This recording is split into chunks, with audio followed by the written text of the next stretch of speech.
damn, does anybody care? This planet's empty, I see no signs of life.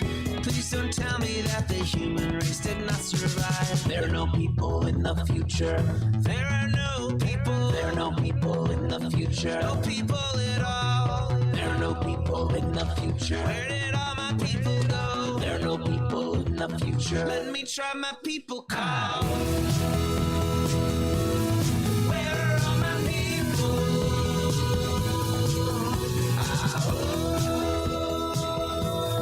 Where are all my people?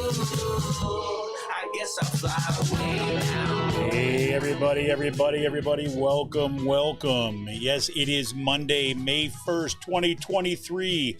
Welcome to Raging Chicken's Out to Coop Live. Happy International Workers' Day, everybody. Yes, indeed. Yes, it is good to be with you on May Day. It's good to kind of be having this conversation, I guess, on a night of struggle. And let's get to it. This is Kevin Mahoney, creator and founder of Raging Chicken. On Out to Coop Live, we talk to progressives, activists, and troublemakers of all sorts, right from our own backyards or from across the country. You can also join us at the end of the week for our Friday Politics Roundup, where we break down the good, the bad, and the ugly in state and national politics. And you can get all our shows by subscribing to our podcast on Podbean, iTunes, Spotify, or wherever you get your podcast. And you can support this show by becoming a patron for as little as $5 a month. Head on over to patreon.com/rcpress for all the details. You can help out the show right now by heading over to our YouTube channel if you're not there already. Smash that subscribe button, like the stream for this show, and hit that notification bell so we know every time that we go live. That helps other people find the show. And listen, if you're one of our podcast listeners, give us that 5-star review, leave us a little comment on there, let other folks know why you listen to the show. That helps get the word out, that helps spread, it helps other people find the show. And for more PA Progressive Talk, tune into the Rick Smith Show's live stream at 9 p.m. Eastern on his YouTube channel, Twitter, Facebook. Subscribe to his podcast wherever you get his podcasts. Head on over to ricksmithshow.com for the latest across all his platforms. And you got to check out the Sisters of the Night Caucus podcast if you haven't already. The amazing PA women stirring the political cauldron behind this podcast rock the house. And they know where the bodies are buried. Make sure to follow them at Twitter at The Night Caucus. That's at The Night Caucus on Twitter. And subscribe to their podcast on Anchor, Spotify, iTunes, wherever you get your podcasts. And if you haven't heard, The Signal is a new podcast from the Bucks County Beacon. The Signal is hosted by the Beacon's editor-in-chief, Cyril Michaleko, and produced by yours truly. Twice a month, The Signal will shine a light on the right-wing extremist currents streaming through Bucks County and beyond. Cyril invites guests who can provide insight, analysis, and organizing solutions so that we can steer the community toward calmer, saner, progressive routes. Check them out at thebuckscountybeacon.podbean.com or wherever you get your podcast. You can find it. Got a great show coming up this week. Got to listen to it. It's going to be a real good one. I think you're going to like it. There. Hey, and attention all you gamers out there. The Game Inn, that's with 2 N's. The Game Inn is a Quakertown-based black family-owned gaming store. They're friends of the show, and they've got everything for retro N64s, the latest consoles, video games for all platforms, collectibles, action figures, Funko Pops, walls of Funko Pops. And kids get discounts when they get A's on the report card. You can't beat it. Check them out on their Facebook page. Follow them on Twitter at The Game Inn with 2 N's. Got a question about a game, looking for something hard to get, shoot them a message or drop them an email at thegameinpa@gmail.com. And a special shout out goes to Jonathan Mann, who wrote our intro song, There Are No People in the Future. Check out all his great stuff on his YouTube page and follow him on Twitter at SongADayMan. Again, 2 N's at SongADayMan on Twitter. And well, is this not kind of right in line with what we're going to be talking about tonight? Don't let Paul Martino, Moms for Liberty, and their oligarch friends buy our schools and push extremist politics in our community. Raging Chicken has teamed up with Levelfield to launch a truly community-rooted PAC to invest in organizing, supporting local and statewide progressive candidates, and unmasking the toxic organizations injecting our communities with right-wing extremism. We're putting small-dollar donations to work to beat back the power of big money. You can get more information and drop your donation at ragingchicken.levelfield.net. Also got an active chat tonight. Yes, I was suspecting. I got some great stuff coming up on Out to Coop Live in the coming weeks. Next week, Monday, May 8th at 7 p.m., I welcome Mark Engler to the show. Mark is a Philly-based writer and author of this little ditty right here. This is an Uprising, How Nonviolent Revolt is Shaping the 21st Century. He's also a member of the editorial board of Dissent. We're going to be talking about his latest article, Can Movements Keep Politicians from Inevitably Selling Out? That appears in the most recent issue of Dissent and is also republished in The Forge and on Waging Nonviolence website. And then on May 15th, I welcome Christina Marusik to talk about her brand new book, this one right here. This is an awesome book. Got to check this out. This book is called A New War on Cancer, The Unlikely Heroes Revolutionizing Prevention. Christina is an award-winning Pittsburgh-based journalist who covers environmental health and justice for Environmental Health News. You may remember her when we had her on the show back in 2021, talking about her investigative series Fractured, about the impact of fracking on people in Southwest PA communities, particularly on the ways that chemicals get into people's bodies. And this book right here, A New War on Cancer, is the extension of exactly this, talking about what we do. Fantastic stuff. Well, on tonight's show, we'll be digging into the Pennridge School Board's decision last week to hire the far-right Vermillion Education to rewrite the district's social studies curriculum. The contract to hire Vermillion was posted onto the agenda for the school board only a mere 24 hours before the meeting, and at least 4 members of that board claimed they had no idea it was coming. Taken by surprise. Whoops. Well, tonight we'll get into the school board meeting, Vermillion's background, and increasing moves by Pennridge to turn the school district into a Christian Nationalist haven. Here we go. Vermilion Education is a 4-month-old company founded by former Hillsdale College teacher Jordan Adams. Adams is a graduate of the private conservative Christian Hillsdale College and served as the associate director for instructional resources in the Barney Charter School Initiative at Hillsdale College. Barney Charter Initiative seeks to establish a national network of charter schools using Hillsdale's K-12 curriculum. And that's who they hired.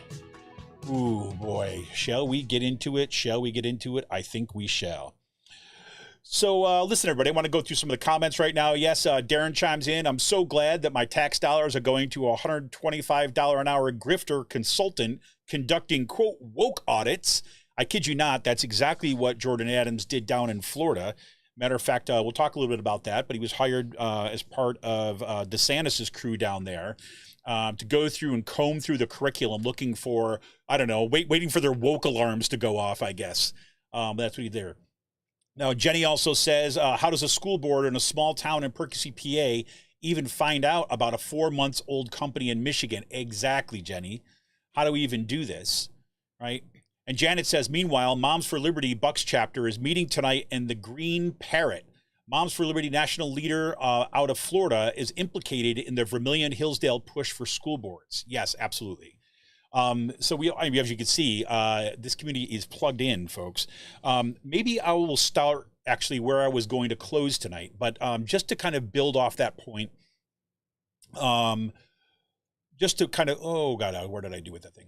Just to build off that point, because there are very close connections to between Vermilion, between Hillsdale College and Moms for Liberty, right? This is something that people have been tracking quite a bit, and it shouldn't come as too much a surprise since these are some of where the major money is right now. Now, of course, in Bucks County, we've got our own little, I don't know, mini wannabe emperor in Paul Martino and some other folks. I want to kind of just make it a problem that Paul has. Paul's maybe someday he'll get help for that condition, but whatever. We also got Jeffrey Yass, and we also got a bunch of other folks who are seeking to impose their personal will upon everybody else, right? So they talk about parents' rights, but they just basically want their personal rights as parents to impose their view of parenting and what is appropriate on all the rest of us. I mean, that's really what we're talking about here, right? So basically what I was going to say, like I said, I was going to do this towards the end, but let me go ahead and talk about this now.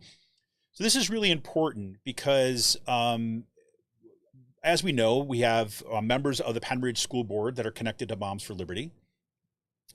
This is also true over in Central Bucks. This is true in a lot of Bucks County schools, and it shouldn't come as any surprise, right? Well, I don't know. I'm hoping that everybody knows about this. If you haven't already, well, here it is.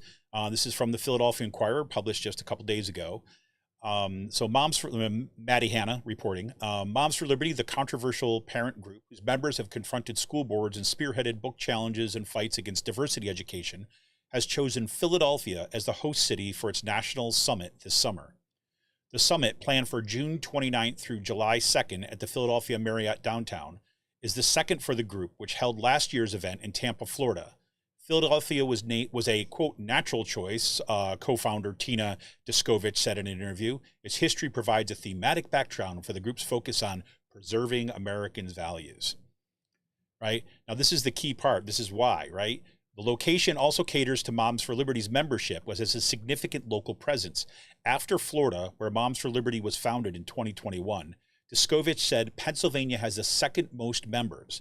Of the group's 115,000 members and 275 chapters nationally, 11,450 are in Pennsylvania, spread across 27 chapters, according to a spokesperson. Right? So, again, we see this gearing up, right? This is a perfect example of what Moms for Liberty is gearing up to do. We also know, as we've reported on this show, kind of in the not so long ago past, that Moms for Liberty has been fundraising like banshees. I shouldn't give banshees a bad name here, but they have been fundraising quite a bit. The big dollars are starting to flow to the organization, and that's making its way down to school board candidates. We've been doing our little, whatever we can in our little neck of the woods to amplify those voices who have been trying to get us to pay attention to this for a while, right? That the Republican Party, right? I mean, let's be clear. The Republican Party, its leadership, especially in Bucks County, but in many places across the country, if not, wholesale, right, has been basically taken over by this kind of, say, religious right, Christian nationalist, far right, white supremacist, however you want to talk about it, right? But the far right of the party is dictating the terms of what the party's agenda is. Now, there may be individual Republicans who will talk to you off the record or personally and say, I don't really agree with this, but ultimately they're falling in line because they're afraid of the base, right? They're afraid of the base, so they're voting with them and everything. So it doesn't really matter what's in their hearts, right? It doesn't even matter, if they want to buy you a drink afterwards and talk about your kids, right? They are still going along and voting to destroy your kids' education and destroy this country, right? So whatever. I mean, potato, if you ask me. Do they really believe it in their heart? Does it matter, right?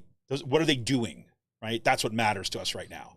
And who are they beholden to? And it's increasingly this, folks. So that's why people like Paul Martino, Jeffrey Yass are kind of, are so important, is because it shows you where the money that is driving the organizations that is driving this agenda, right? And there is no corollary to that, right, on to the rest of the political spectrum. Forget the left, right? I'm just talking about the rest of the political spectrum does not have that kind of ideological commitment and focused money in the way that these people do.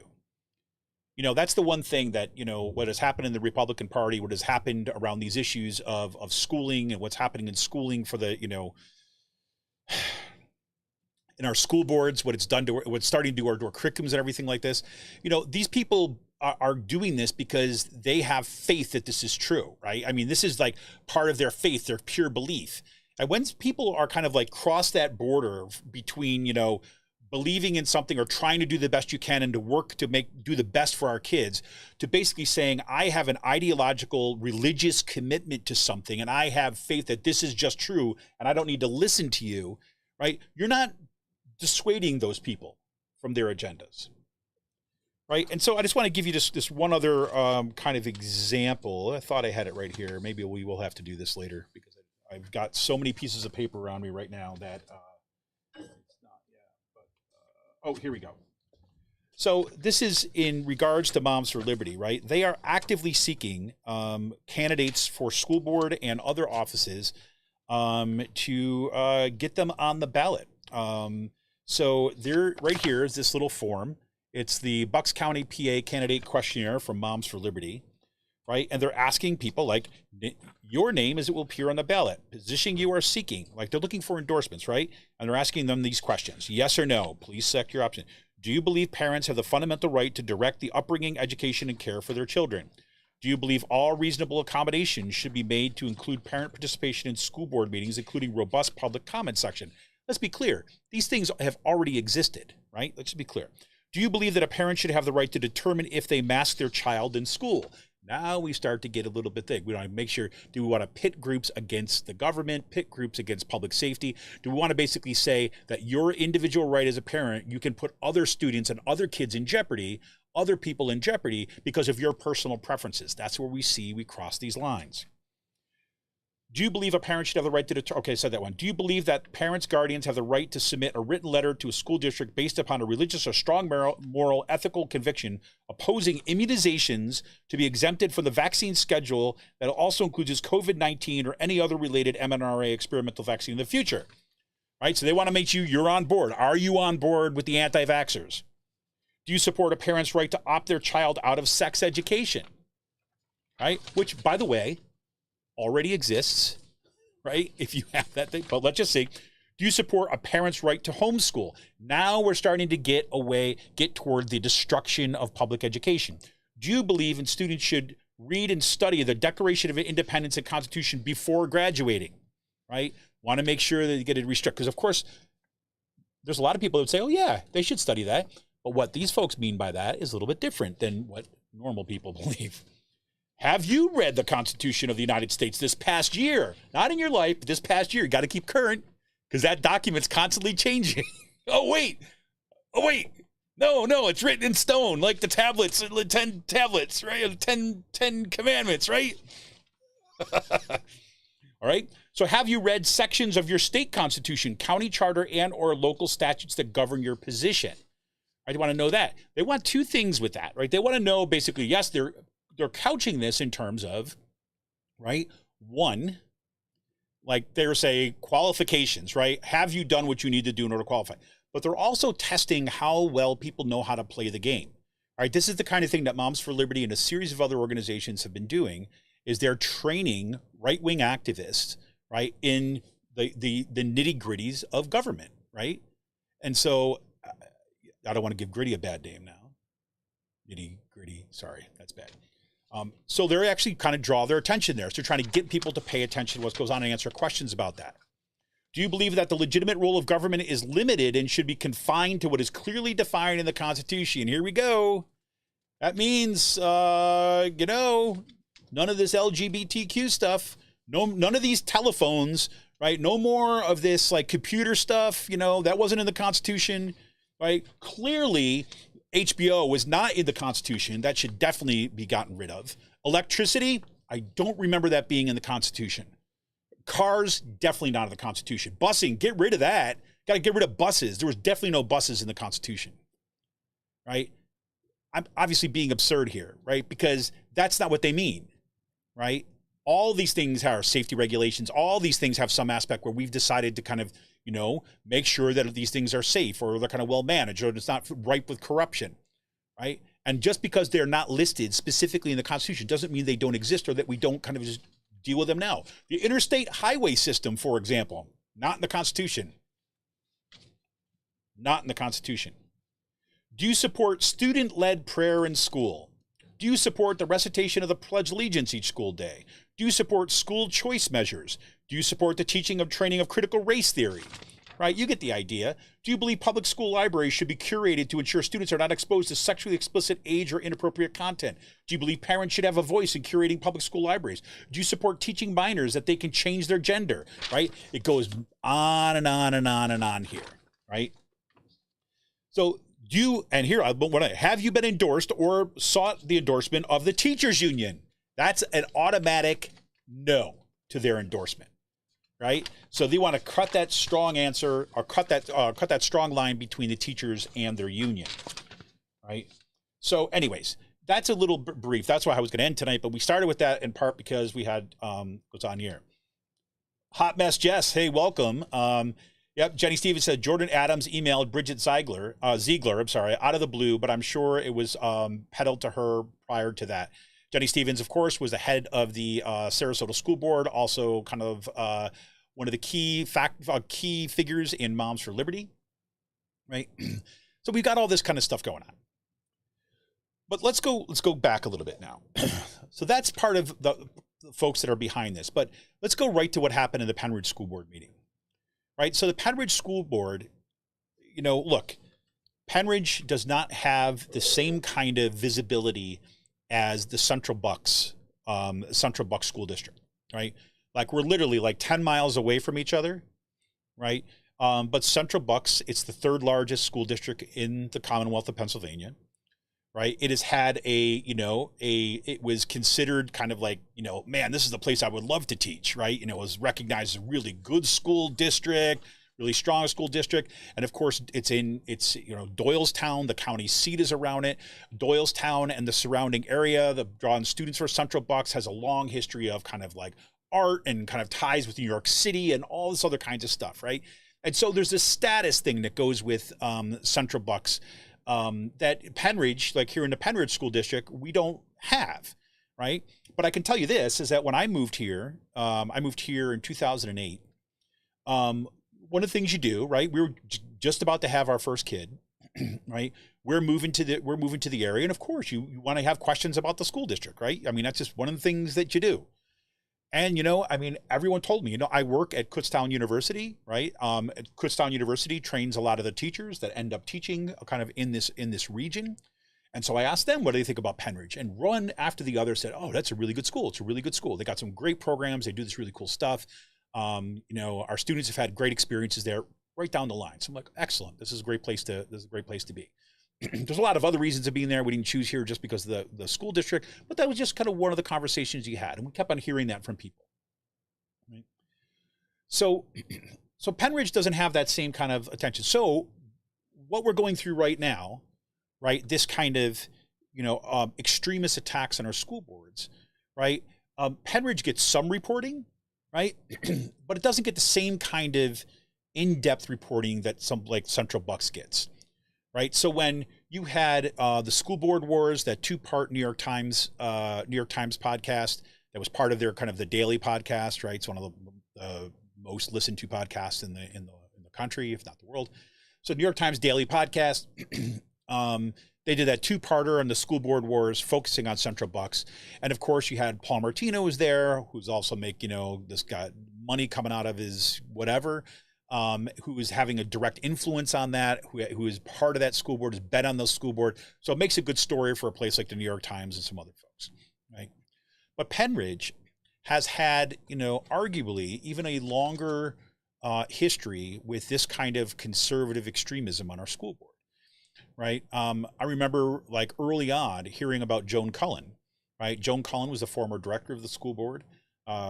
She's most famous now for having attended the January 6th insurrection in Washington, D.C., although she says she never kind of like broke any laws, didn't go in the building and all that kind of stuff. She's, taking pictures proudly outside of it, still very proud of her attendance in that, still believes that, the vote was stolen and all the kinds of things that go along with election denial. I first learned about her, right? Or first, I shouldn't say first learned about her, but when I really got a sense of where her politics lied was after the kind of March for Our Lives. You remember the kind of the Parkland school shootings in Florida, right?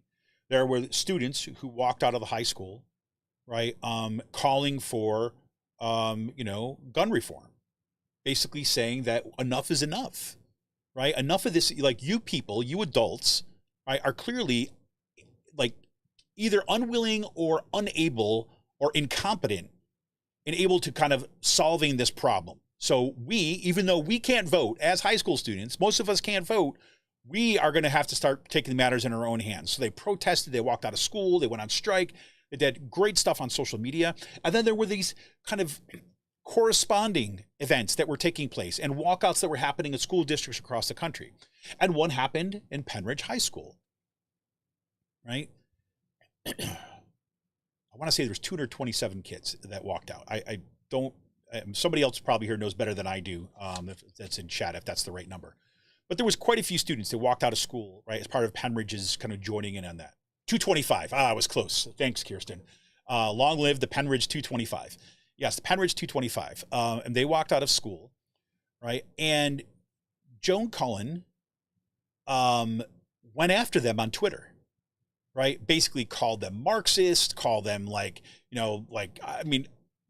went back and forth calling individual students names, calling, I don't even want to go into all the specifics of it. It was pretty horrific, right? So here you have the head of the school board going after, I don't know if she was head at the time, but she may have been, but going after students directly on social media.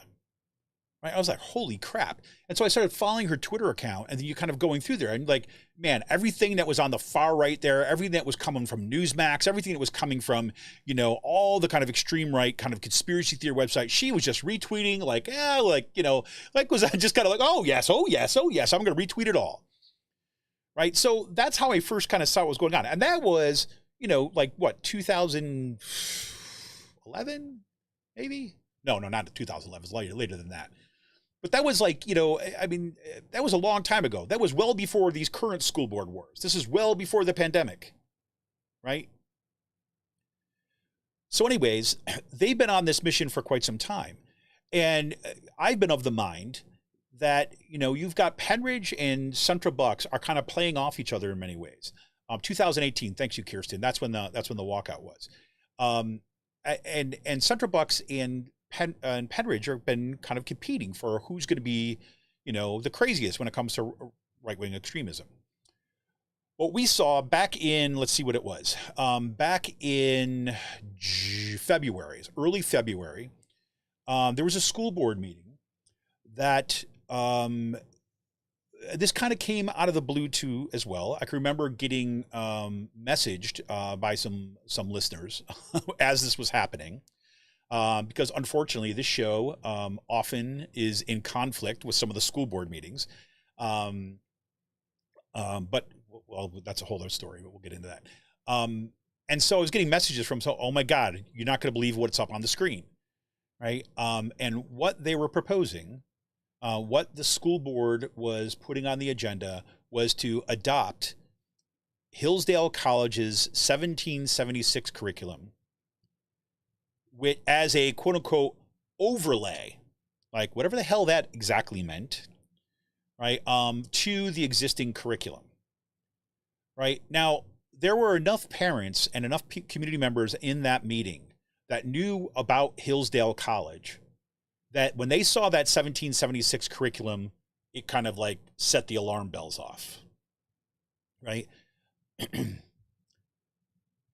This is what Laura Foster said. This is quoted in the Philadelphia Inquirer. They're setting this framework where you're pulling out the reality of our history. This is going to perpetuate this place of white privilege that lives in Upper Bucks County. Bing, bing, bing. 100%. Right? Now, Hillsdale, if you remember this, Hillsdale College, what's the 1776 curriculum? I don't want to go into the history of Hillsdale College exactly right this moment.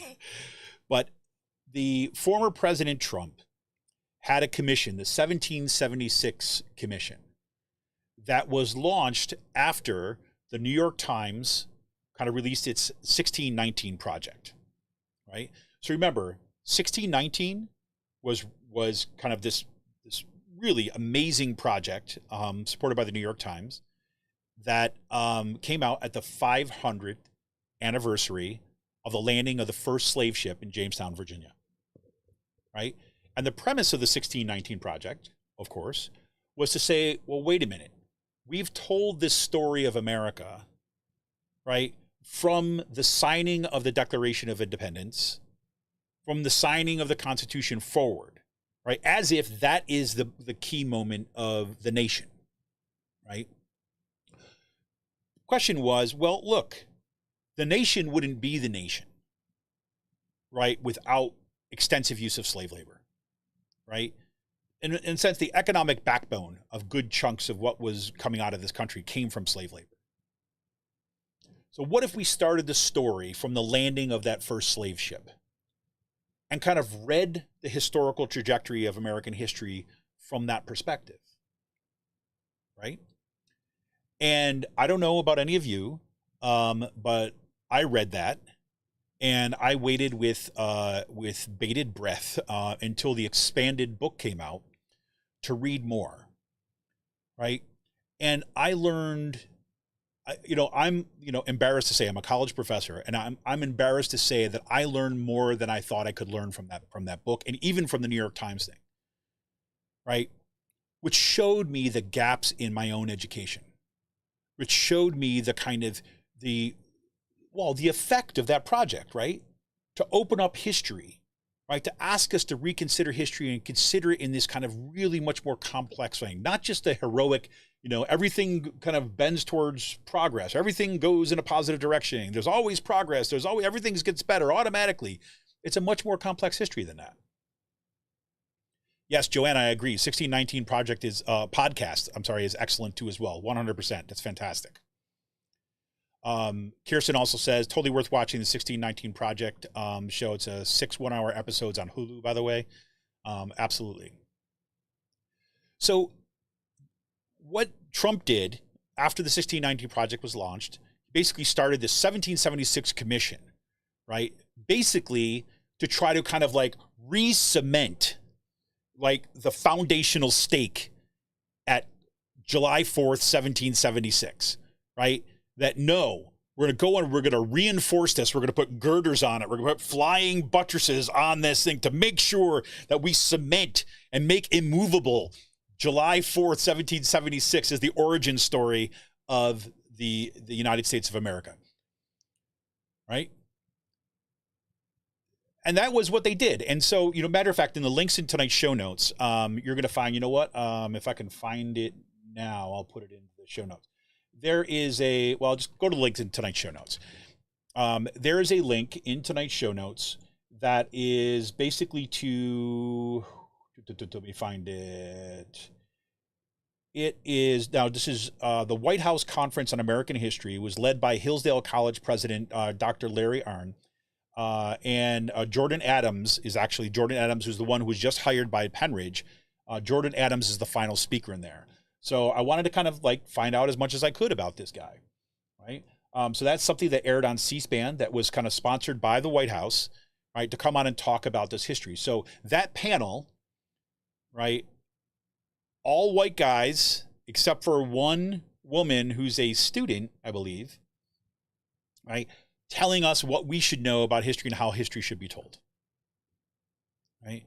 So let's talk about what some real historians have said, right? Some historians that kind of see history not as something as the whitewashed history, the story that we want to tell, but the story of history as it was, right? So this is from the Philadelphia Inquirer's article about this. Again, we're still talking about February 11th here, right? 2023. So this is from James Grossman, right? So, quote, they're trying to inculcate a certain notion of what it means to be an American, said James Grossman, executive director of the American Historical Association. He pointed, for instance, to the curriculum's treatment of progressives in the Franklin Delano Roosevelt's New Deal, with, quote, very little on what the programs actually bring to people, other than a sense of entitlement and dependence on the state, unquote, and connections it draws between the founding fathers and modern conservative policies like securing borders. Matter of fact, I've got this nice little piece here from a section on early America. How about this? They want to say, you want to reinforce for students. This was just blew my mind. You want to reinforce for students.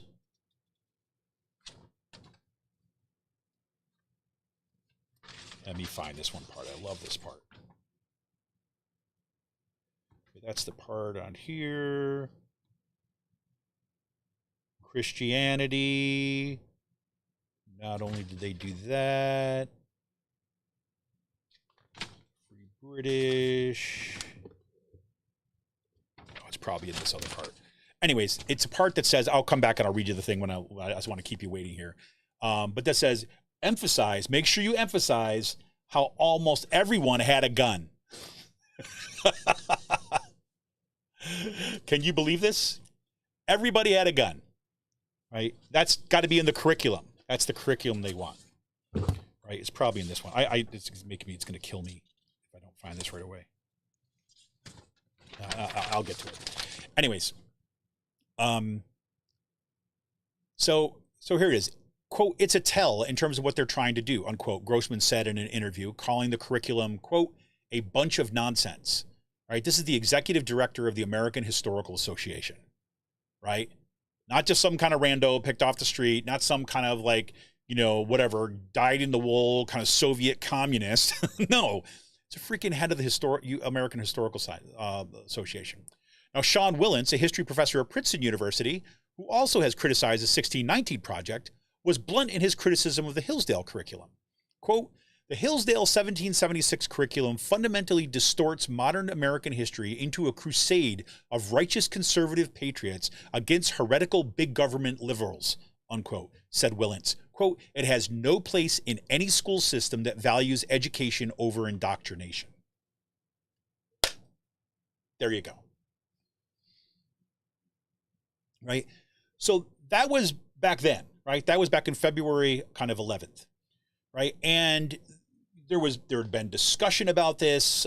There was, some concern about, when is this going to come up for a vote? And it kind of seemed to fade a little bit.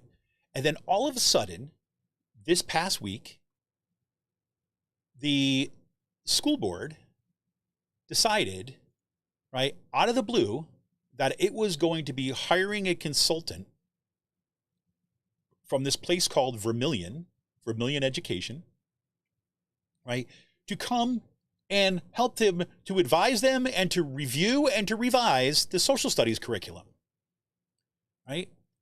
Now, why now is that such a big deal? Well, it's only a big deal if you give a crap about democracy and process and public scrutiny.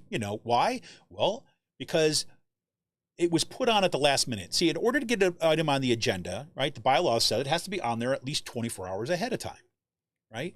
So the idea is that because you are a public school, right, and there's a public right to know, and we have certain kinds of sunshine laws here in Pennsylvania. They're not the best, but they're there, right? And so anything like this is the kind of thing that you want the public to be able to weigh in on. But they put it on 24 hours ahead of time. Right? And it came as a surprise, right? Now, Jenny Stevens, right, over the Bucks County Beacon was on this, right? Jenny, she got the story early. She had an article out there early that was getting passed around. There were some parents, and look, we've got some amazing parents and community members in here who watch the school district like a hawk because they know that they play dirty. And so they saw this stuff come up, and they said, wait, what is this? And they started doing their research. Jenny Stevens did her research and published an article on the background of this Vermilion Education. Who the hell are they? Well, and it turns out that Vermilion Education is about 4 months old, right? So they're bringing on this organization, company. It's a company. It's a for-profit company. They're bringing on this company to consult them, right, on revising their curriculum, social studies curriculum in particular. So that's bad enough. Then we find out at the meeting that at least 4 of those board members, at least so they claim, at least 4 of those board members had no idea this was going to be put on the agenda. They found out when those parents who watched so carefully found out. And they were pissed. Now, let me be clear. Let me set the stage for those of you who aren't here in the Pennridge School District, who are not kind of in even Pennsylvania, right? Our school board in Pennridge, yes, I say our because I have 2 kids in this district. That school board are all Republicans, right? So this is not a matter of the Democrats say this. No. So it's not like 4 Democrats were left out of the discussion. No.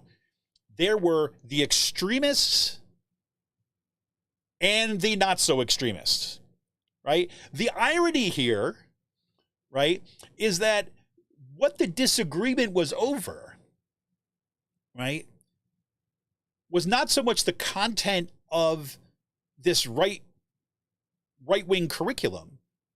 The content was over the process, right? Because one of the people that objected to this contract, voted no against the contract, was the very person I talked about a few minutes ago, Joan Cullen.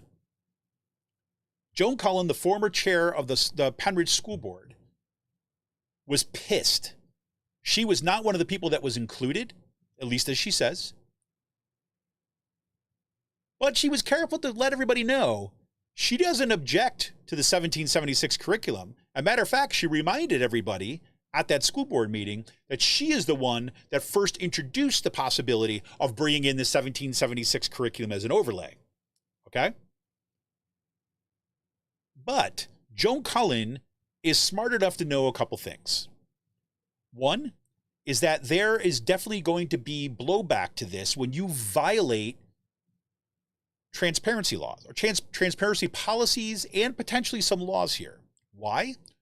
Well, number one, you are bringing up an agenda item at the last minute when nobody has had a chance to even see it or review it in any kind of timely fashion, and it is going to cost the district money, right? As Darren said, right? $125 an hour with no end in sight. $125 an hour to come in and review the curriculum, help rewrite the curriculum and so on, right? So Joan Cullen mentioned this even at one point, which says, this leaves us up for potential. Yes, exactly, Jenny, plus expenses, right? So, because, this dude's in Michigan, right? I mean, I know he's been spending a lot of time. He's spent a lot of time down in Florida lately, right? But he's up in Michigan, right? So they want him to come here, right? So travel expenses, housing expenses, probably meals. I'm sure fine dining and wine at their favorite places. I'm sure that's all going to be included, right? So when you have an expenditure, let's remember, it's a public school. This is taxpayer money. This is part my money, your money, right? For those of you in the district, right? So they're spending our money on this, right? With no notice ahead of time. And there's supposed to be like time to consider this and time for public comment. Instead, 24 hours ahead of time, push to get this thing through. And not only did they push it to get things through, they did so over half of their other Republican board. Right? So I want to do something I don't normally do on Out to Coop Live, right? I wanted to play you a couple sound clips, okay? And just to kind of talk you through so you get a sense of what goes on, especially people who are not at the board and didn't hear all this stuff, just to kind of slow it down to find out what we found out kind of in this board. Just for your information, I started putting up a playlist. You know what? I'm going to drop the link to this playlist kind of in the show notes right now. So this is the link to the playlist. It's kind of like a snapshot of some of the things that went on at the board last night, some of the public comment and some key moments in the board. It's not the entire board meeting. If you want the entire board meeting, you can go search out the Pennridge board meeting, right? My goal here is to kind of, tell a little bit of a story about what happened at that meeting. So the first thing I want to kind of do here, okay. I want to play, if this doesn't come through in the sound, please let me know. I've tested this ahead of time just to try to make sure that it worked. It looked like all was coming through, but if you're having trouble hearing it, it's too loud or too soft, please let me know kind of in the show notes. Let's see. Let me just go back and check a little of the comments here. The contract was presented under the Finance Committee portion of the agenda last Wednesday, except the Finance Committee has posted no minutes for all of 2023. That's correct, Jenny. And of course, you know that because you reported on it, right? And that's it. I mean, again, Jenny broke this story, was first out of the, kind of out of the gates. Joanna says, would this Vermilion curriculum be used for grade level history or honors history? Because it would be used as AP history class. What students would be affected? All students. They're talking about K through 12 curriculum. Right, so this curriculum, for the consulting, what they're looking for is to redo K through 12 social studies curriculum. Okay, so I want to play a key moment here. This is, we'll see if we get through the whole thing. It's about 2.5 minutes, and this is the point where we're coming up to, we find out how this thing made it on the agenda and who is responsible. So the key names here are Jordan Blomgren, Megan Bannis Clemens, and Ricky Chaikin, right?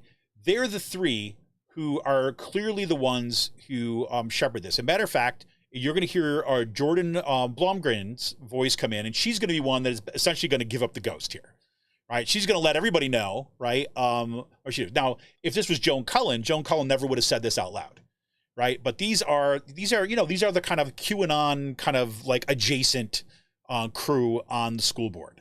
Okay, so this is a little bit of that exchange. I'm disappointed in the process. And can someone answer the question why we haven't brought it up in a curriculum meeting? I think it's been several months since we. Now this is Christine Baticki. I hope I got her name right. This is Christine Baticki. I think that's how you say her name. This is her asking a question. Well, can we get to the part of the curriculum when we said, well, where did this come from? Okay. Now she was one of the members that was voted on kind of this kind of far right platform here. So this is a little interesting that she's not in the know here. At least she claims not to be. So here you go. We talked about social studies curriculum changes, and is it accurate that the client is listed as David Rice School Board President rather than Pennridge School District? No, it's the client is the Pennridge School District in the contract. Oh, I see. Okay. So what about the question with curriculum committee meetings? So this would typically go on the finance for the contract. So when you say curriculum committee meetings? Well, to discuss why this is Jordan Bromberg who's responding to her. Well, it's to bring it, Christine, you and I ran too on having like curriculum review, having come in. So when we reached out to Jordan Adams, and when we started looking at the overlay of Hillsdale, and then learning that he was going to be an independent education consultant, then that it could go together, like as well with like. So I mean, I hear that, but we haven't talked about it anywhere. We've always talked about that. We even ran on that. So I don't know where, like, if this is a contract, bring somebody in to review curriculum, and now also we've been talked told about social studies curriculum in months. It was. Well, it's not ready, just like everything with other social studies. Until it's like ready to roll out, we don't talk about all those other things. That never happens. It comes when it's ready to be presented, and then you discuss it and those kind of things. Okay, so you just hear this exchange, right? So in this exchange, you've got Christine Baticki basically saying, yeah, but what about this curriculum, right? We haven't talked about this in months. And you have Jordan Blomgren says it right there. We reached out to, right? We reached out to Jordan, right? We reached out to Jordan when we learned he's going to be an independent consultant, right? Because we were already talking about the 1776 curriculum with Hillsdale. So we reached out to him, right? And Christine Baticki said, wait a minute, what are you talking? We haven't talked about this here. And what this is the really interesting thing. Then this is what they shift, right? Jordan Blomgren, Megan Bannis Clemens, and Ricky Chaikin begin to kind of say, we've been talking about this. We ran on this. We ran on this, right? They're saying because they campaigned on changing the curriculum. That's all the public discussion they needed, right? What these other members of the boards are basically saying, wait a minute. There's a process. We talk about this in committee. We're elected to this, and our responsibility is to kind of talk about this and work this out on this committee, on this board, and then present that to the public for discussion before we pass it, right? The idea here, I mean, again, coming from Christine Baticki, right? This is like, well, she's calling for, wait a minute, you're like, we didn't do this, right? And Jordan said, well, we reached out to Jordan. We reached out to him, right? So here we go. This is a contract. Come in and help with some of that, as well as reviewing. When was the discussion? When was the discussion about the? Please be in order. Now here you go. We have the next person come in. This is Megan Bannis Clemens coming in, and what she tries to do is divert the conversation. She basically says, "Okay, there's a specific question about when did we ever talk about this, right? And why are where did this come from?" And then what Megan Bannis Clemens does is she shifts the conversation to, when did we ever talk about this before when we were talking about diversity? Why is this coming up now? Right? She's basically saying to Christine Baticki, well, which side are you on? Are you defending those people? Right? So consultant last time. There was no discussions. It appeared on the agenda. There was no discussion. Everybody voted on it. There were no conversations about the curriculum consultants that were voted on before. Well, even if it was bad practice then, it doesn't need to be repeated. Well, no, but it's a new curriculum consultant. The idea was to bring in someone to help and support people. You all keep complaining that people are spread too thin. They have to. So this was to bring in support and extra help for them to be able to. Let me And you all asked for the Look, we found out economics about and this civics 24 added hours a into day, and it. you want us to vote for it? 4 of us didn't even know about it 24 hours. We You don't know voted. this guy. This goes against. So there you go. Now this is a guy, right? This is a guy, Ron Wirtz. You hear him coming at the end here. He would say, wait a minute. Right? You say, you guys all asked for this. You guys, they were spread thin. You guys all asked for it. And he's like, whoa, wait a minute. We didn't do this. None of us even know about this. We didn't even know about this. We found out 24 hours ahead of time. What do you mean? Now, here's the thing. This shows you how extreme these people are. Right? I got this sent from a listener kind of earlier on today. Right? So this is from September 16th, 2021 from the Pennridge area GOP. If you know anything about the Pennridge area GOP, they are the kind of, they're the funnel through which all this garbage comes, right?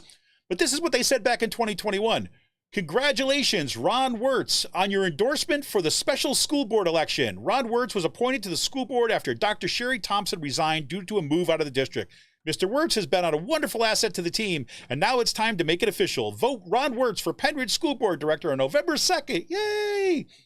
And you got Joshua Hogan coming in. Yeah, that's right. Ron Wirtz, he's been solid so far in his short time on the board. He's got my vote, right? They were all in on this guy, right? Pennridge GOP's all in on this guy. And now this guy, right, is the voice of reason on the board, right? And he's like, wait a minute. We didn't even know about this stuff, okay? So Megan Bennett Clemens comes in, tries to discipline Christine Baticki on what she's saying about her basic question, where did this come from, right? Jordan Blomgren is basically saying, hey, what do you mean? What do you mean? We ran on this stuff. What do you mean? What, did you think we were not going to do it? We're just going to do it, right? So here you go. Any practical business mentality. Nobody would do this in a regular business. You cannot bring somebody in and rewrite all our curriculum. And we don't do this routinely either. We don't bring this much of a fuss for any contract at all. Jordan, We don't do that either. All right, that's the end of that clip. Right, so that gives you a little bit of sense, right? I want to give you just a sense about the way this went down. Now, there's so much more that happened in that meeting, right? And I'm not going to give you clips for every little single thing that happened at the meeting, but I do think it's important to establish some things on the record here, right? That there were at least 3 members of the board, right? There's a piece that comes right after this with Ricky Chaikin, which she chimes into as well that basically lets everybody know that she was in on it. It appears that the chair of the board is also in on it, right?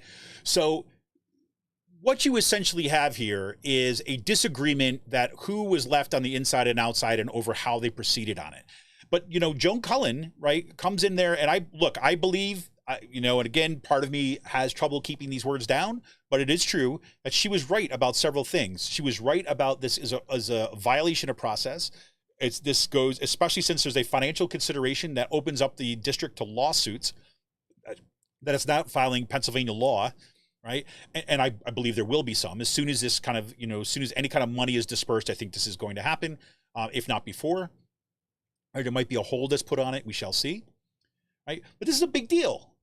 Right. The school board basically going ahead and kind of demonstrating that it doesn't give a crap about anything.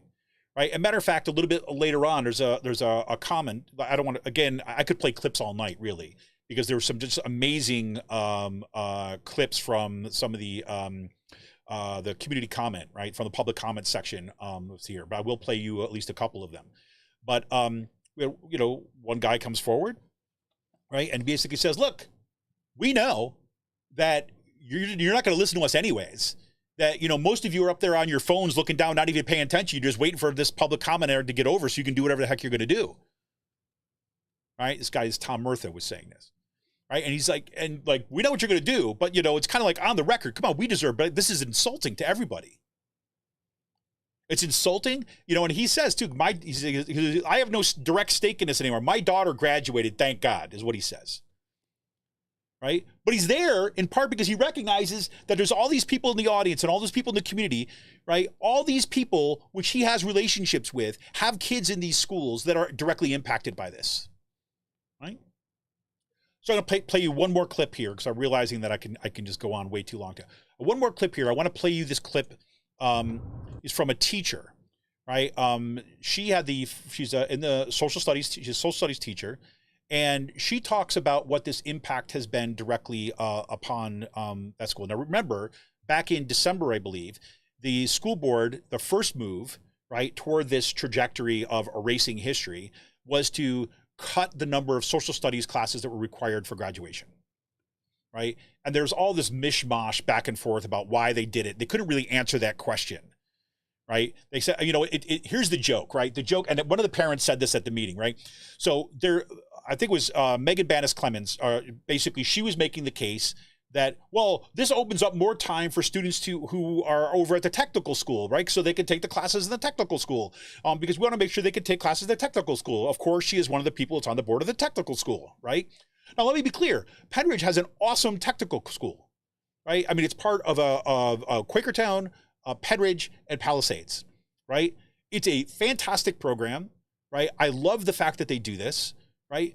But her claim that this was an either or back and forth between the technical school and the regular public school was just a lie, right? That comes up later in that meeting back in December. I wish I had thought to pull the sound from that.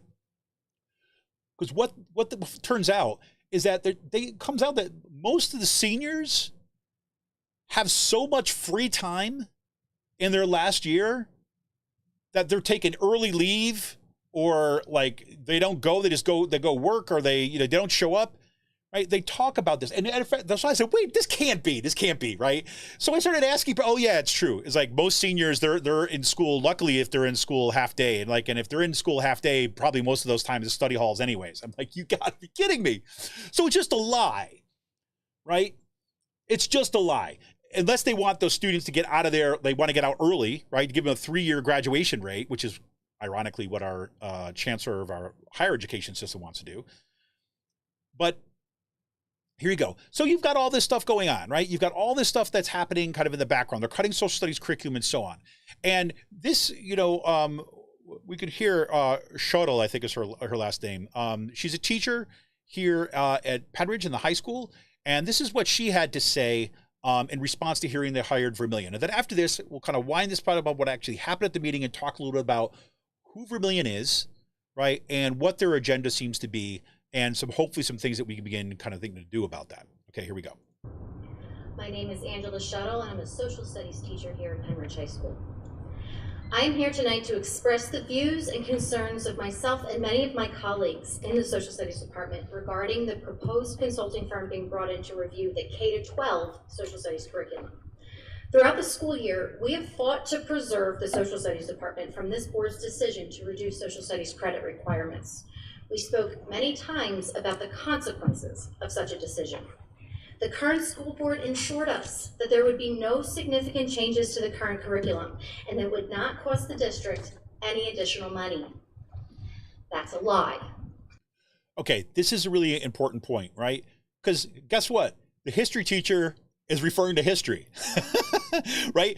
And she's got the receipts, right? Because they said this stuff at previous meetings, right? They went and talked to teachers and they told this to teachers, right? The teachers at the time knew that was a lie, knew that was not going to happen, right? The matter of fact, they came out en masse for that meeting, right? To speak about why this was so important, not to downsize social studies curriculum, right? At the time, they thought part of the game was, at least how many of them were expressing it, is they wanted to limit the study of history because of the agenda on the board. Well, it turns out, no, they got a whole other plan up their sleeve, right?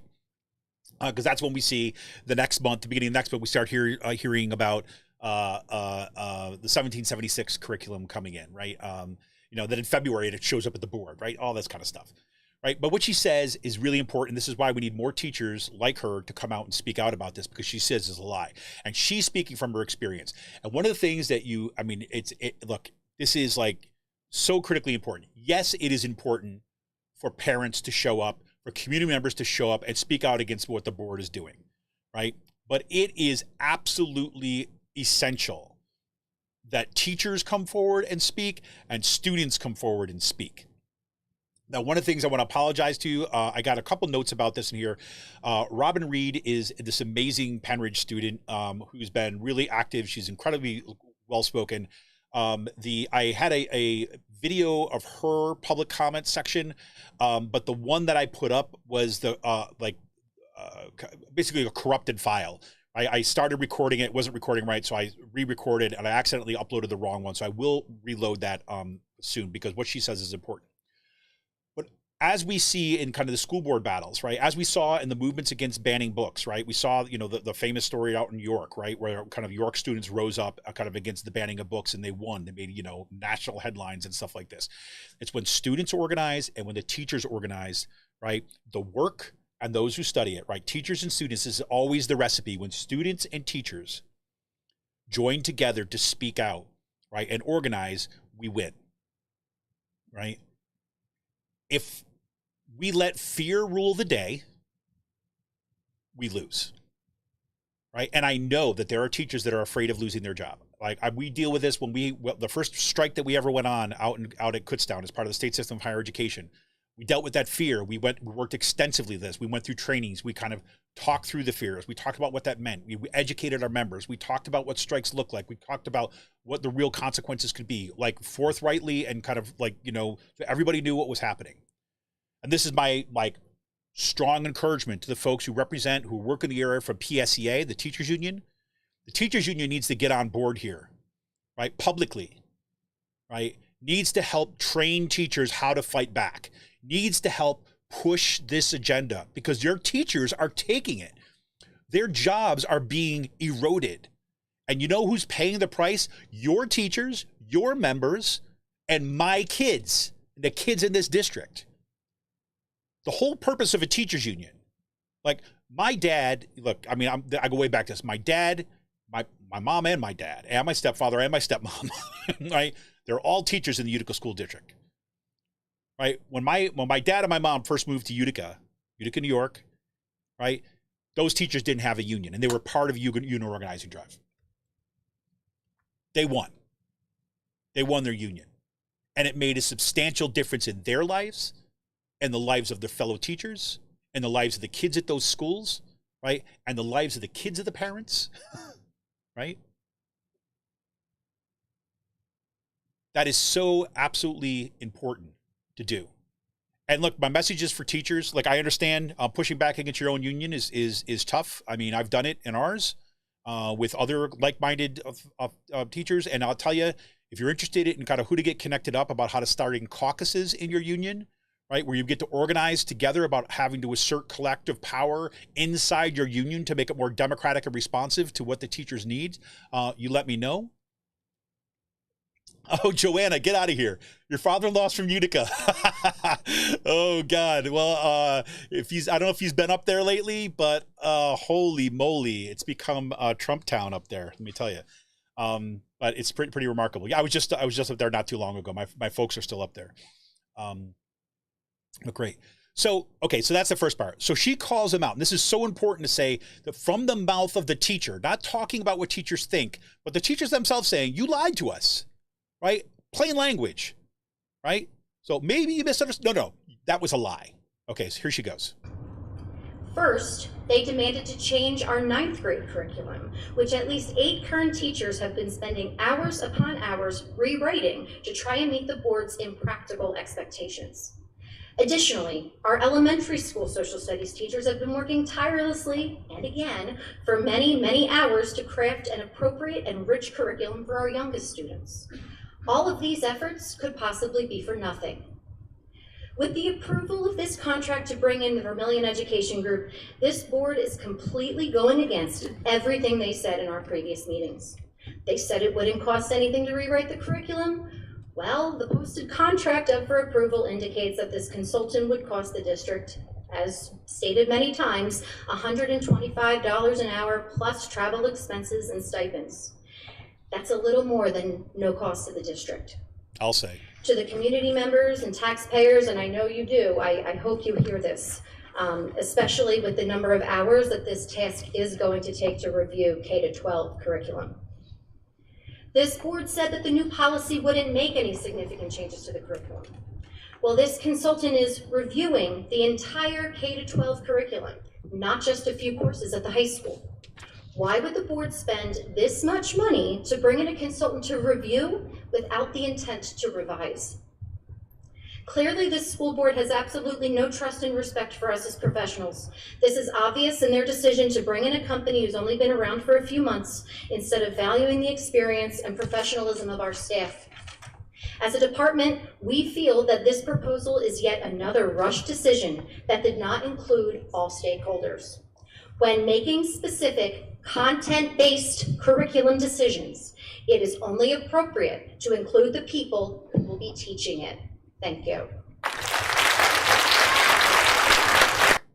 There you go. I mean, how do you say it better than that, right? They're right across the board, right? That's exactly what you want to hear, right? And bravo, bravo. Right, I'm already going long, so I'm not gonna go through too much more sound here. So let's talk about what here. So let's talk about the contract first of all. I just want to be clear. So this right here is a copy of the contract that was just passed. Right. From here we've got, let's see, 2 pages and like a little addendum were for signatures. Right. Right. And the reason why you heard that Kristen Baticki said, well, who's the client here? Because you notice. I don't know if you can see that. For those of you who watch it on YouTube, it says the client is Dave Reese, the chair. Doesn't say Pennridge School Board. Doesn't say Pennridge School District. It says Dave Reese, School Board President. Right? But yeah, no, it's the school district. Because you know what? He doesn't want to be on the hook for that. Can you imagine? Oh my God. Now, what's fascinating about this contract, right, is almost everything just talks about compensation. It says the consultant shall perform, this is what it talks about what the consultant shall do. Consulting services related to assisting district staff in the review and development of curricula, and B, writing reports to the school board and public on curriculum development progress. Right? Then it talks about compensation, $125 per hour, plus expenses related to the travel of the consultant to district facilities for in-person meetings with district staff or attendance to the school board meetings at the request of the district. Consultant's billing shall be submitted to the client within 10 days, right? Talks about compensation. Right? And then the remainder of this is almost exclusively about determining like who is going to be liable for certain things or who's not going to be liable for certain things. Right? It does say this agreement shall ensure to inure to the benefit of and shall bring binding upon the client, the consultant, like things like this, right? Just very generally stuff about, yes, you got to abide by FERPA laws, which are, privacy laws and things like this. So I decided, because recently, what also put Vermillion Education into the news lately was because they were trying to do the exact same thing at the Sarasota School District, right? And here's that contract, right? This is the contract from the Sarasota one. And guess what? It is 1, 2, 3, 4, 5, 6, 7, and then a little bit of like for the 8th page, right? Oh, wait a minute. Why the difference? Well, on this contract, well, first of all, this was a contract for $28,000, I believe, right? What was the total compensation package for this one? Let's see. I believe it was $28,000, right? So they had, and this is exactly what, $28,000. So this is exactly what Joan Cullen was raising an issue about, right? This contract from Florida, right? We all like to make fun of Florida, but guess what? They got the contract right, at least, right? Was for $28,000 after that's a limited budget. So you're voting on $28,000. You know what's going to be spent. Now, in Sarasota, I don't want to be a spoiler here, but in Sarasota, what happens is Sarasota, they defeat it, right? People showed up at their meetings and they were able to put so much pressure on the board voted it down, right? And that's the board with Ziegler, right? The Moms for Liberty woman. She's running that show, right? And they defeated her. Now, look, Sarasota is not Pennridge, right? Sarasota is not Percy, PA, right? Sarasota's got a lot bigger population, much more diverse population, a much wide-ranging sets of political views like than we've got here, right? In Percy and the surrounding areas, right? In the Pennridge School District. But having said that, right? You have this. Look at this. Look at this. This is an itemized list of everything that they're going to do, right? So right? So the consultant will review all the following materials as shared by the district as part of this here. Well, here it is. Textbook lists and invoices for the past 5 years. Library book lists, invoice the past 5 years. Sample lesson plans, sample assignments and activities, sample assessments, sample online learning programs, modules, and videos, sample district recommended supplemental resources, a list of past professional development firms and invoices, professional development materials, professional development online training modules, and everything else associated with it. Guidance, counseling policies, practices, and materials. Collective bargaining agreement. The collective bargaining agreement. Strategic plan, district student policies and practices, district discipline policies and practices, procurement policies and processes, student surveys or check-ins, parents' access and transparency policies, all itemized on that. Not even close in the case of Pennridge. It's just some general kind of thing here. Now, if you ask me, the generality of their contract in Pennridge, plus the fact that they just shoved it into the agenda 24 hours ahead of time, is probably what got it passed. Because nobody had time to ask any kind of specifics of what they were actually looking for. Now, for Vermillion Education, right? For Vermillion Education, this is a gold mine. Right? Pennridge has just basically saying, guess what? Guess what, Jordan? Guess what, Jordan Adams? Right? $125 an hour and go for it. Right? And Joan Cullen, rightfully raised at that board meeting, like, there's no end in sight here. You have no idea how much people are going to have to pay. You can't do this. But whatever. So here we go. So why do I bring that up? Now in Sarasota, right, this is kind of what it was, thank goodness in some ways that Sarasota, those folks, I mean, if you have not watched the public comment section for the Sarasota public meeting, or the school board meeting where they voted down hiring Vermillion, you really got to watch that public comment stuff. And you can find it's all over Twitter, it's all over online and stuff like that. Although Twitter is like, a hellscape these days. But it's all over the place, right? Do check that out. The folks, bravo to those folks in Sarasota who put up such a great fight, and started and did some of the initial spade work that kind of allows us to really see what's happening here and who this Vermilion Education is, right?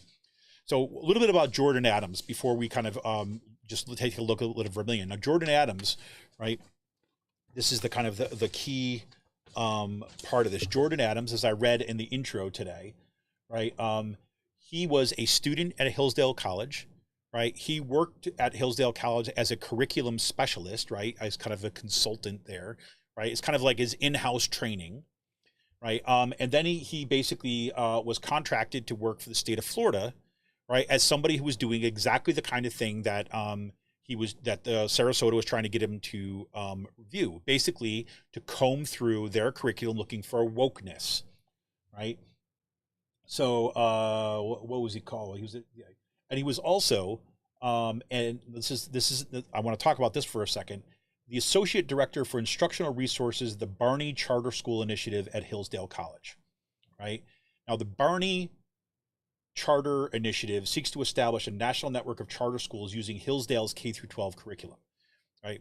Now, here's the key thing, right? The Barney Charter Initiative isn't the purple dinosaur, okay? This is kind of really important, right? The purple dinosaur is not the Barney that we're talking about here. The Barney are the benefactors of this initiative who are very much interested in pushing publicly funded private charter schools. This is the same kind of agenda that we saw during the Trump administration, right? Betsy DeVos, right? This is what she was pushing for, right? Betsy DeVos has been quoted as saying, look, I have no problem with publicly funded schools, right? The thing is that she wants control over what's publicly funded. She is arguing that we should continue to publicly fund schools. In other words, we should take tax dollar money, but we should be able to channel that tax dollar money into private religious schools through the charter system, right? So therefore, parents have a choice, right? So this is what Hillsdale College is up to. They look at this and they see not just a way of carrying out their ideological agenda, but of course, this means dollar signs, right? And if you wanted an example of what that Barney Charter School Initiative would look like, right? You look at what just happened in Tennessee, which we've talked about in this program, right? The state of Tennessee, right, agreed to basically take all of its charters and say, hey, Hillsdale, we want to kind of take your whole sloth, statewide charter system. You're going to kind of like run it. So they're going to turn it into modeled after the Hillsdale College. There was still an ongoing fight about this, but that's what they're trying to do. When they say, when I first saw like the Barney Charter School Initiative, I thought it was like this, there's a little kind of Barney Charter School down the street or like in the area that they want to try these. No, it's not that. It is a nationwide, they want a nationwide network of charter schools, right? Now, if you remember the other thing that has continued to come back, we had Alyssa Bowen on the show before from True North Research. We're talking about the dark money that's involved in this. We've had several other people on the show that have been talking about the agenda of this kind of move on the part of the right wing, right? The end game is always, right, taking public funds and using them for private religious schools to break public education as a whole, right, and turn it into this little system, right? So another time we'll try to get into charter schools where we kind of go into like what that looks like, but that's what the game is in here.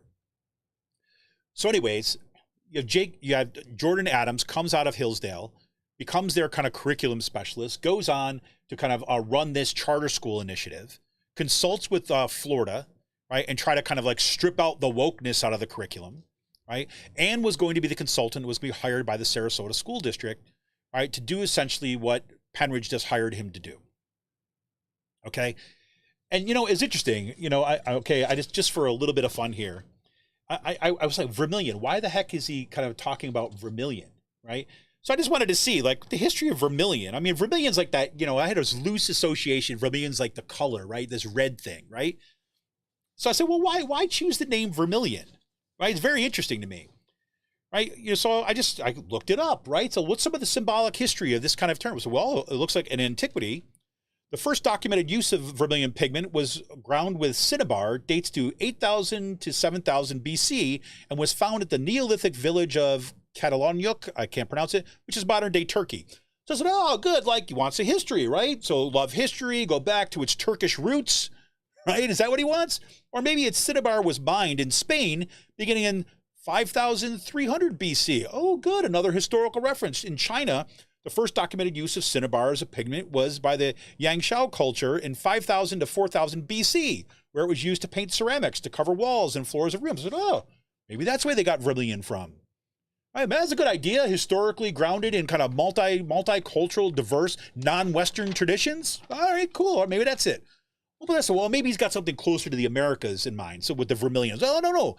Vermilion in the Americas was used by native peoples of America to paint ceramics, figurines, and murals, and for the decoration of burials. It was used by the Chavin civilization, 400 BC to 200 AD, and in the Maya, Sican, Moche, and Inca empires. Right? There you go. There was mines in the Andes in Peru. So was that it? Trying to kind of appropriate native culture? Was that what he wanted to do? Or give homage to some of the true roots of the first peoples of America? Is that what it is? Somehow I don't think that's it either. Well, maybe it's something that's a little bit later on. Maybe let's go to the Middle Ages and the Renaissance. Right? It seemed they loved to kind of like keep people in the dark so much. Well, let's go back to them. Right? Vermilion was also used by painters in the Renaissance as a very vivid and bright red. Although I like this, but they found it was a problem. Why did they find it? Now we're getting closer to the truth. Right? It was very vivid and bright red, though it did have the weakness of sometimes turning dark with time. Right? But by the 20th century, the cost and toxicity of vermilion led to its gradually being replaced by synthetic pigments. Oh, yeah? Well, here's maybe my favorite one, and which is the one that I think that they really chose their name for. Vermilion is a dense, opaque pigment with a clear, brilliant hue. The pigment was originally made by grinding the powder of cinnabar, mercury sulfide. Like most mercury compounds, it is toxic. And I think that is what we have to remember. This is a toxic company coming in here to inject its toxicity into our communities. And as Ross pointed out, there's going to be a school board meeting next Monday at 6:30 and Wednesday at 7. Right, Ross, you can correct me if I'm wrong. They flipped the meeting so that the curricular meeting is going to be on Monday and the full school board meeting will be on Wednesday. That is Monday at 6:30 and Wednesday at 7. So this is where Vermillion comes from, right? Vermillion comes out of Hillsdale College, and they want to promote this kind of Hillsdale 1776 curriculum. Right, so I spent a little time today just going through the 1776 curriculum because Ricky Chaikin and others on the school board are, yeah, you should read it. It's great. Teaches people to love America, right? And I think this is going to be important to getting our head around, especially as we're making arguments, right, and pushing back against these people, right, and having to articulate a positive response to this. And by positive, I don't mean like loving, lovey-dovey kind of stuff, but instead of saying, well, what is it that we're arguing for in our curriculum? Right, Ross says that's correct. What I said is that the curriculum meeting is on Monday at 6:30. The regular school board meeting is on Wednesday at 7 next week. So what they want to do is not simply erase things like slavery. They don't want to erase the genocide of the native peoples. They don't want to kind of erase like this kind of conflict entirely, right? The brilliant move, if you can call it that, of what this curriculum seeks to do.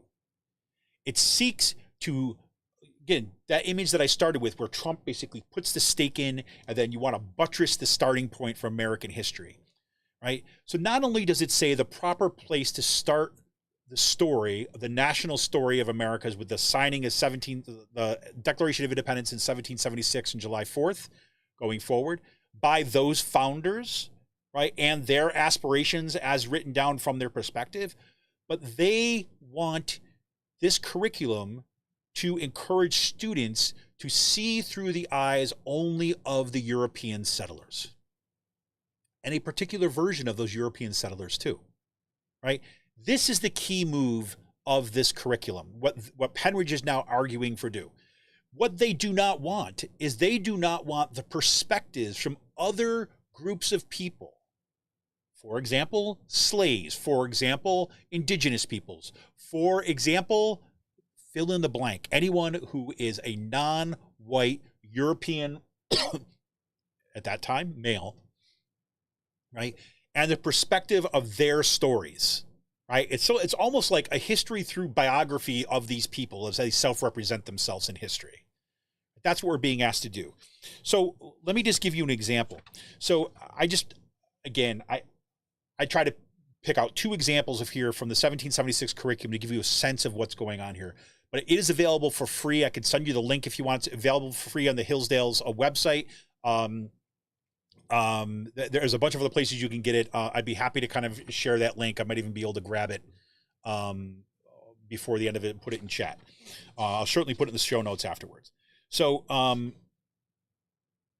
for example, why we teach the British colonies of North America. This is from kind of the preview of a unit, the British colonies of North America. So it says, Christopher Columbus's discovery of what was then termed the New World is one of the most consequential events of all recorded history. This sentence really, I almost threw up on it. So here it comes. It was as if another half of the earth was being opened up to the peoples of Europe, Africa, and Asia. And the changes that followed this momentous discovery were immense.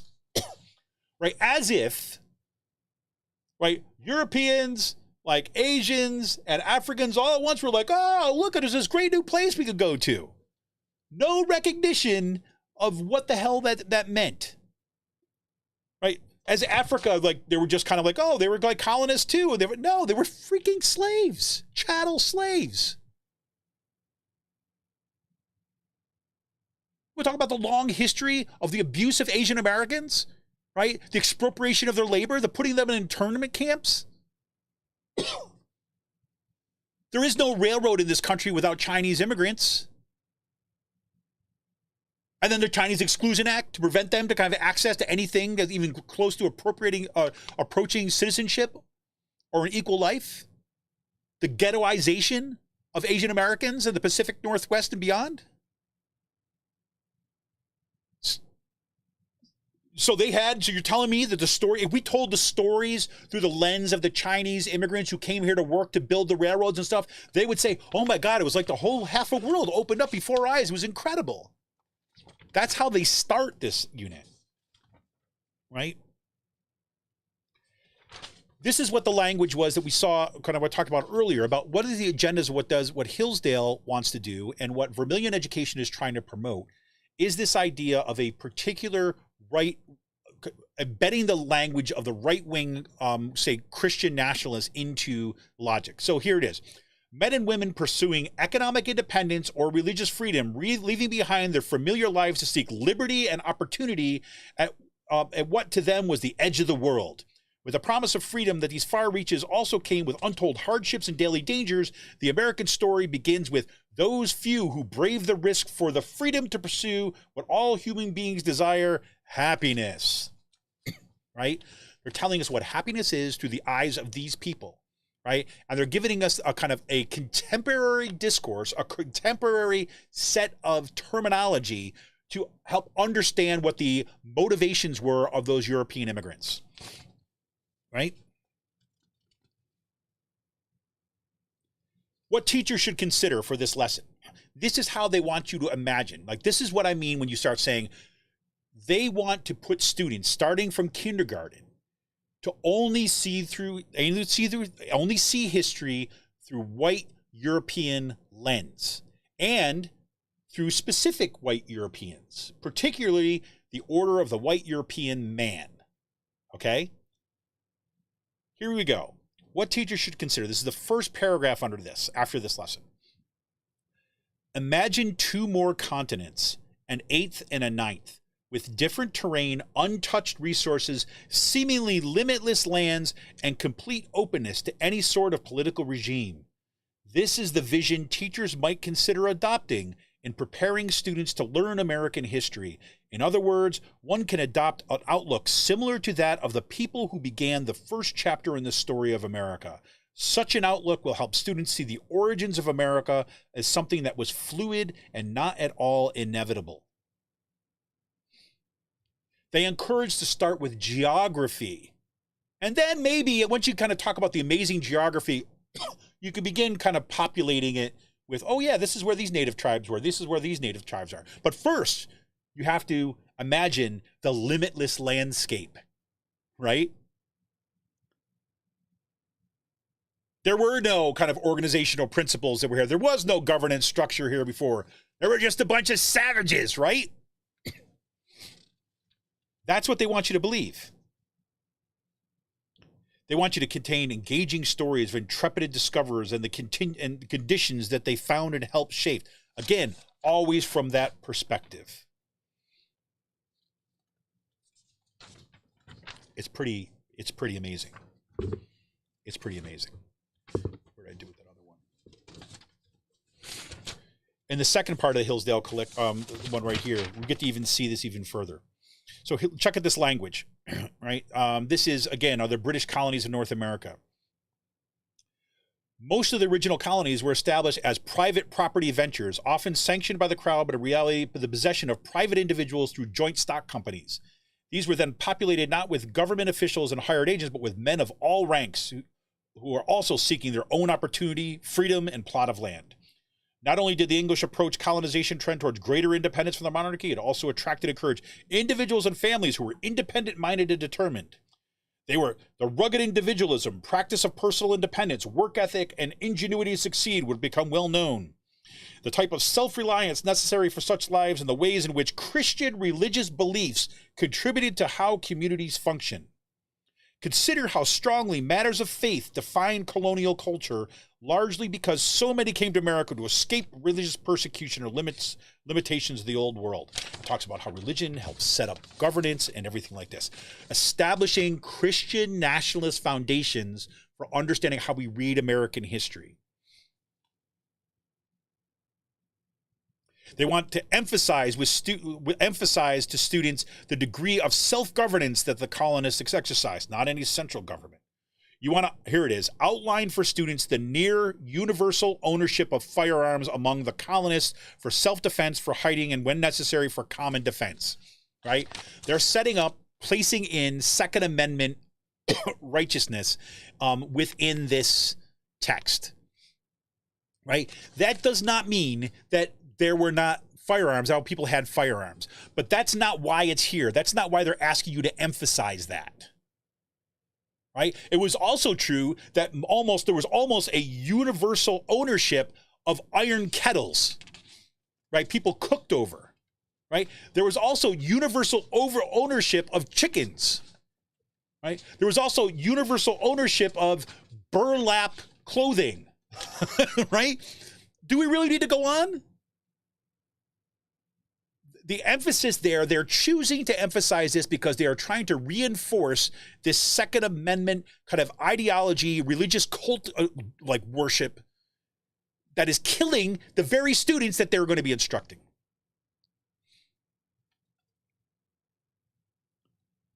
Here you go. Last one. The colonists could be caught. Okay, I'll start back. So share with students the complex pattern of relationships between the colonists and Native Americans. I'm sorry, I should be laughing. This is so awful. The relationships ran the gamut from friendly to violent, varying widely depending on the tribe involved, with misunderstandings and clashes of cultures and languages. Disagreements abounded over the concept of communal versus private property. Violent clashes occurred along the edges of the colonial frontier, and cross-frontier retaliations by both sides. Both-siderisms were not uncommon. This one kills me. Colonists could be taught in conflicts between various Native American tribes, and likewise, Native Americans were often caught in conflicts between European powers. Systematic displacement of Native Americans was usually limited to the localities during this time. Displacement over time was primarily due to devastation from disease and gradual individual settlement westward. Right? Oh, just like disease happened. They just decided, tribes were like, hey, you know what? Westward, my young man, let's go. So they decided to move west. That is an erasure of what happened. I mean, you've heard me talk about in this show that book, Freedom's Dominion, right? Where the focus is in Alabama, right? And just what actually happened in Alabama in terms of the violent displacement of the Creek of the Creek tribe. And that is one locality. Right? The only thing that protected the Creek tribe for as long as it did was armed federal officers coming in to basically defend the treaty that they signed with the Creek tribe. When the federal officers left or stood by the side as they watched the locals kind of start killing everyone. And then when the Creeks decided like, hey, wait a minute, you're not taking our land. No, you promised. And they're like, no. So they retaliate. And then there's this big, whatever. Just kind of migration. They just decided to go west. They just didn't want to be around the white people. They just decided to go someplace else.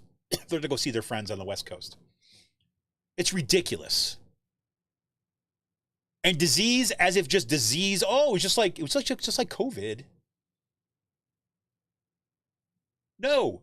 We know this from history. We know that even smallpox-laden blankets were used as weapons against indigenous peoples to clear them from the land. We know that there were both mercenaries and federal officers charged with going out and moving whole tribes, driving them off the land for westward expansion. What these things want to do, they basically want to turn happenings that are distasteful into just kind of like weather. Like it just happens. Right? It's just like you can't change, just like, flows, ebbs and flows, and it's like the tides, that kind. No. That's what we're talking about.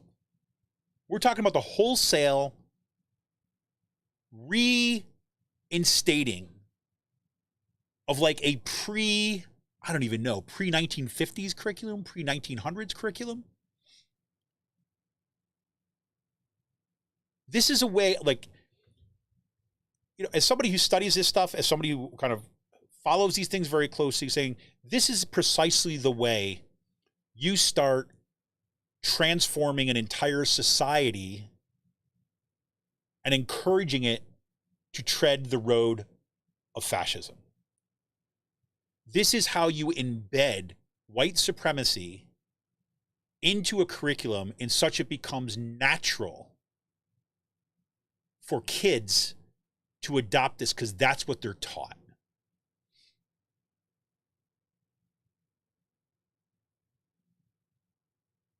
I am am literally beside myself with what is happening in this school district. I had never, look, I've been involved with kind of political activism. I've been involved with kind of like, you know, politics and political theory and social movements like since I was in high school. And I never had the kind of glorious version of American history. And, but, you know, okay, wait, let me back up a little bit. It's not that I never had that.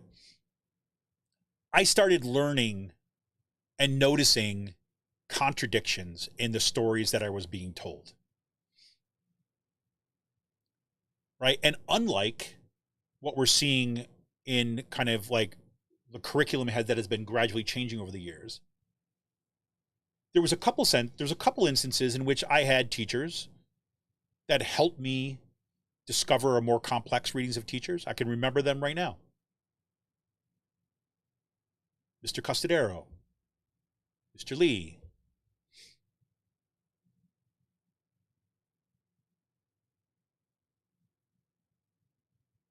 I could keep on naming. Ms. Leon gave me my first dictionary for college. Right? Even when I didn't agree with them, all those social studies, Mr. George, the old curmudgeon of my school, Mr. George wanted me to think critically, even though I don't know this for sure, but I suspect he was pretty conservative. It didn't matter. Because what they thought history was something that you needed to understand the complexity of it. You know why? They were all trained historians, and they were all trained to look for all the facts, not just the facts that fit the story. The reason why the 1619 Project was so important is because it put together in one place a starting point where we can kind of like expand our discussion of history. Right? And just like there was that, you know, there was the that example that I gave right kind of at the top of the show. Right? Where what was his name? What was his name again? I'm just drawing a blank. I'm sorry. Sean Willents, right? Sean Willents, right? What he said that basically of this curriculum, right? It has no place in any school system that values education or over indoctrination, right? He was also critical of aspects of the 1619 Project, right? And that's the way history works, right? But there's difference between being critical of the 1619 Project and basically saying this stuff doesn't belong in any public school curriculum. This is indoctrination. Right? Willens says it has no place in any school system that values education over indoctrination, period.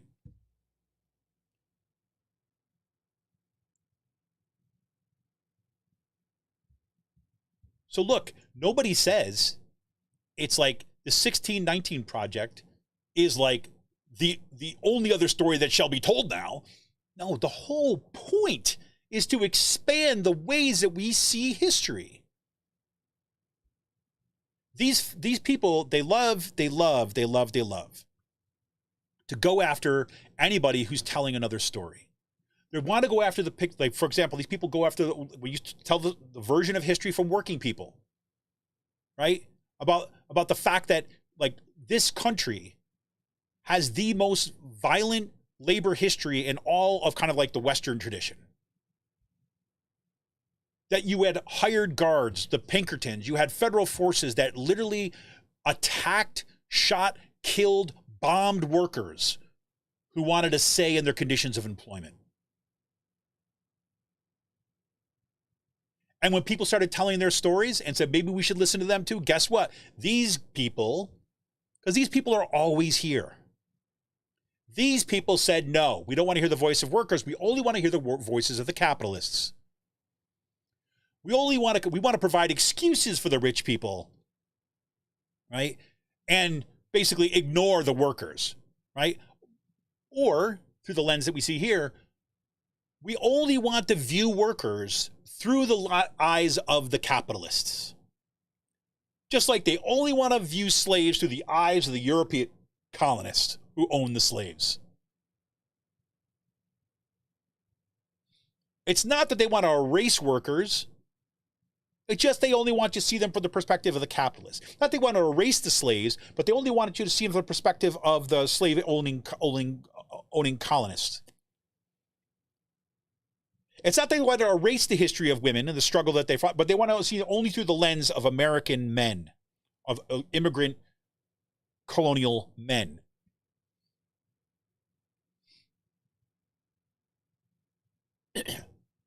And so, you know, this, I've had these moments, right? High school was one of them. That's why I got off on that tangent. High school was one of them.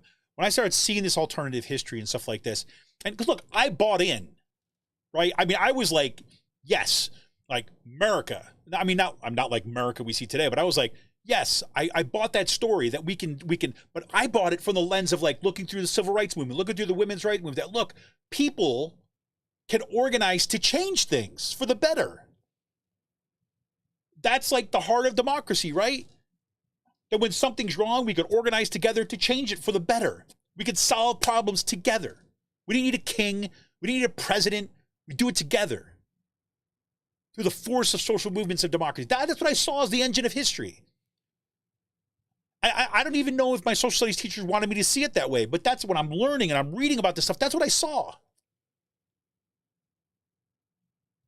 I heard the stories, you know, like my parents as teachers, living on poverty wages, then getting a union, organizing collectively of a union, and suddenly having a living wage and a pension and medical insurance. That's progress from the people.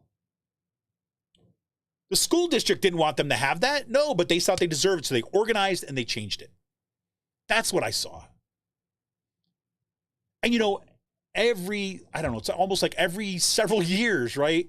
I have a new layer of any kind of like rosy, like viewing history through rose-colored glasses. Right? And it's not that I don't, and the thing is, here's the kicker, right? You talk about the American story. I just told you part of my American story. People organizing together to change things. Right? And I saw the horrors of slavery, right? What I saw that as a fundamentally wrong. That is fundamentally wrong. It's unjust, it's cruel, it's violent, right? It's brutal. It's horrific. What changed it? People organizing to change it. And yes, in the end, it took a civil war, but they did it. Like, that's that story. That hasn't gone away from me. The thing is that what we have here is not kind of like, we have two different versions of what it means to be an American. This is what I mean by we need an affirmative argument, affirmative curriculum. This is why we need the voices of indigenous people writing our history. Not the only voice. I'm not saying you limit everybody else. No. But women's history. We need perspective African-American history, right? We need Asian history, Chinese history. We need, Japanese history. Come on. Japanese-American history. That's the story told. The interesting part about education is when you have all these different angles, all that were true, all that were happening, and you attempt to make sense out of that. That's the critical aspect of education. In my view, my ignorant, perhaps overly optimistic young self, that's what I thought America was.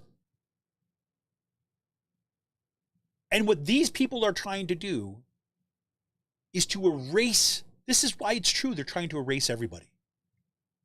Everybody but this very narrow view of white Christian nationalism. Look, and if you doubt my words, ask yourself the question. Why is it that under the banner of parental rights, they feel it's okay to take their specific personal versions of parenting and impose it on all of us through the levers of democracy? Whose parents' rights? It's the same exact dynamic. You have a small group of people that want to impose a particular vision on everyone else and give them no choice. all the while claiming to be the victims. That's the brilliance of the right.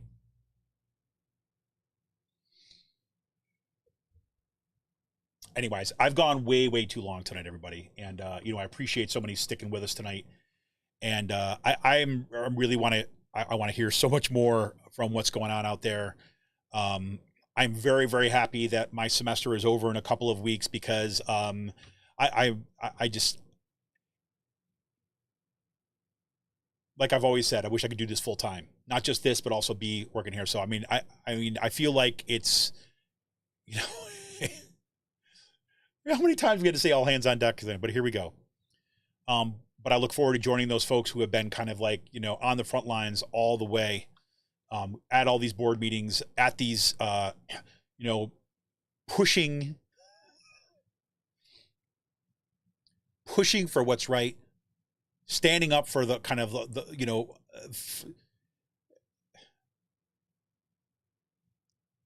let me say one more thing. I also grew up Catholic, right? And like the story I just told you about America, I bought in to as well. You know, I bought in to the idea that we are our brother's keeper. You know, put the little sick after brothers, right? But that which I do to the least among us, so I do unto me, right? That whole idea that in our daily actions and how we're interacting with each other, that, you know, again, when back in the day when I was all bought into the Christian ideology or the Catholic ideology, basically looking at saying that our actions are being viewed from this kind of moral lens, right? That it's not just how I treat the people that are just like me, it's how I treat those folks who are most in need. It's how I treat those folks who are on the margins. It's how I treat those folks that are downtrodden, need a hand up. Right? When I was growing up reading these stories of Jesus, those are the stories I paid attention to, right? The ones that, you know, he's talking to Mary Magdalene, right? Mary Magdalene is, you know, like dismissed as a, you know, like a whore and, you know, all this kind of stuff. And there he is, his best friend, Mary Magdalene, right? He chastises those that basically turn away the person at the door, who don't share their food with others, right? That's what I took away. And so that's what I bring to the table. We're here for each other. And we've got to stop this. We've got to stop this narrow Christian nationalist fraction of a minority from dictating the terms of our lives. Yeah, so listen, everybody, I really appreciate you sticking around. I really appreciate all the discussion in chat tonight. I'm sorry I didn't respond to more of what was happening in chat, but I was on a tear. And yes, as you might expect, I only got through about a third of things that I actually sent out, but that's kind of how this always goes. But listen, thank you all. Thank you for all your continued support. And listen, I encourage you to please, if you can help out this show, if you can go over to our YouTube channel, if you're not there already, make sure you like this stream, make sure you subscribe to our channel. Even if you're not going to be listening to this all the time, you subscribe to the show. It helps other people find the show. It's kind of how that little algorithm garbage works. But nonetheless, that's how it works. Share it with other people. Let them know, just like you did tonight, to come out to the show tonight. And if you can, if you have the means, you know, consider help supporting this show, heading on over to patreon.com/RCPress today. Love it. Yes, Joanna, thank you so much. I hear you. I hear you. Everybody, thank you for turning out tonight. We're going to see you next week here with Mark Engler. Until then, see ya!